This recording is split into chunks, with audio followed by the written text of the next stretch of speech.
Observances were held across the world over the weekend for the annual International Holocaust Remembrance Day.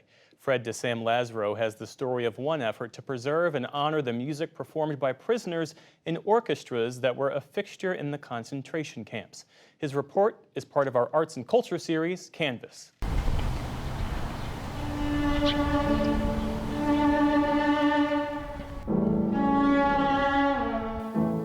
This is a concert about music and Jewish identity, in particular my own.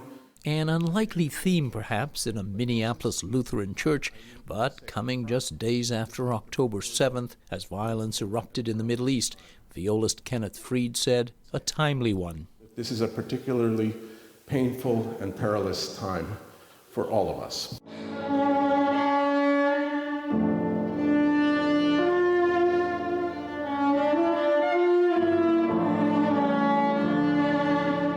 The works performed by the Minnesota-based Isles Ensemble ranged widely, a viola and piano duet of the prayerful Kol Nidre, and various works highlighting Jewish experience and musical influence. The string quartet by Felix Mendelssohn, for instance, with a classic Jewish folk song embedded.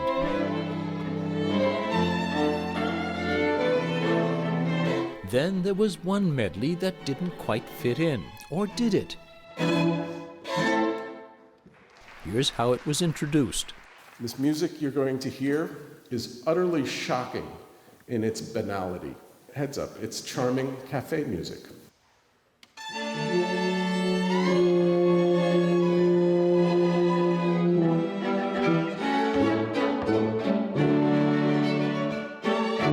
Banal, he added, until you realize that it was arranged by members of the orchestra at Auschwitz, performed by prisoners for the entertainment of Nazi SS guards at the camp. Guards apparently briefly setting aside their loathing of the prisoner musicians. I can't even imagine. Let's put it aside for a Sunday afternoon, and we'll pretend that we have this relationship that isn't based on ethnic cleansing.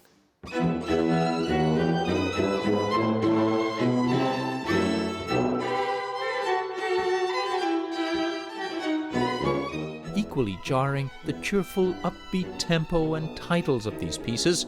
This tango was called A Dream of Haiti.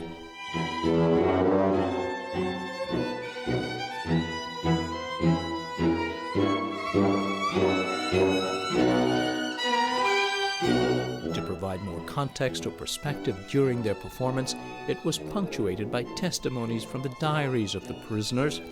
This entry was read by cellist Laura Sewell. The smoke from the crematorium really annoyed my colleagues. It was polluting the air, and it was hard to see the notes. It's unimaginable. Some of those quotes, I can't see the notes, but at least I get to play. I mean, I get to live another day, right? And the reason I can't see those notes. And the reason I can't see, because the crematorium is bellowing smoke from dead Jews. The original manuscripts, the musical arrangements used by the Minnesota Ensemble, reside permanently in the museum at Auschwitz today. But they were first brought out into the world a few years ago here at the University of Michigan School of Music. I mean, I personally could not write a manuscript that is as neat as these are. Patricia Hall is a professor of music theory. In 2018, she discovered hundreds of manuscripts at the Auschwitz Museum, popular German songs of the 30s and 40s, arranged and adapted by prisoners for the camp orchestras. This prisoner took the time to create this symbol of a bird out of musical symbols like the four. In Nazi death camps, being selected to play music was a much preferred assignment, an alternative to backbreaking labor. Still, it was a precarious existence. There was a particularly sadistic guard at the camp who would take prisoners out of the orchestra and take them to Block 11 and shoot them. So there's one anecdote of one of the musicians estimating that up to 50 musicians were executed in this way. Just on a whim of the guard watching them? Yeah, just a whim. You see this number, 5665, and through that number we have this photograph. This is Anthony Gargoule. Hall selected a representative sample of 10 foxtrots, tangos, and waltzes, some with vocals, to reproduce for modern-day performance, trying to stay faithful to how they would have sounded in the camp.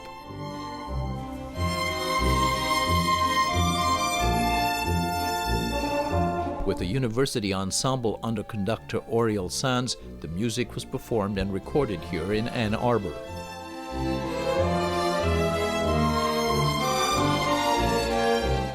I was extremely careful about retaining exactly the instrumentation. I thought these pieces were going to sound really quirky. I couldn't believe how beautiful they sounded. I was completely surprised.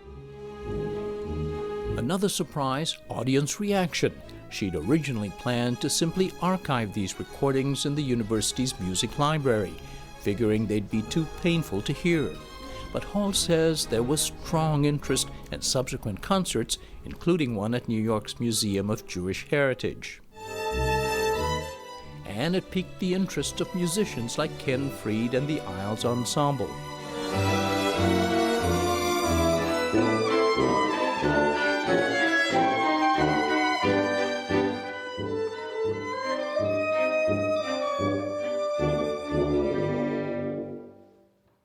A lot of people, I think, were almost reluctant to applaud in a sense. I felt that too, until we stood up, and it was like, I guess we should, but what are we clapping for here? In the church basement post-concert, Fried saw how the music had taken the audience, as he put it, to a new dimension. I don't cry, and that stuff from the camps had me in tears. I just have chills. Playing the music would have been one thing, but really putting those quotes in it, so you really did imagine yourself as in the camp. That's kind of the reason I did today's concert. It was to provide context because you feel music before you start to think about it.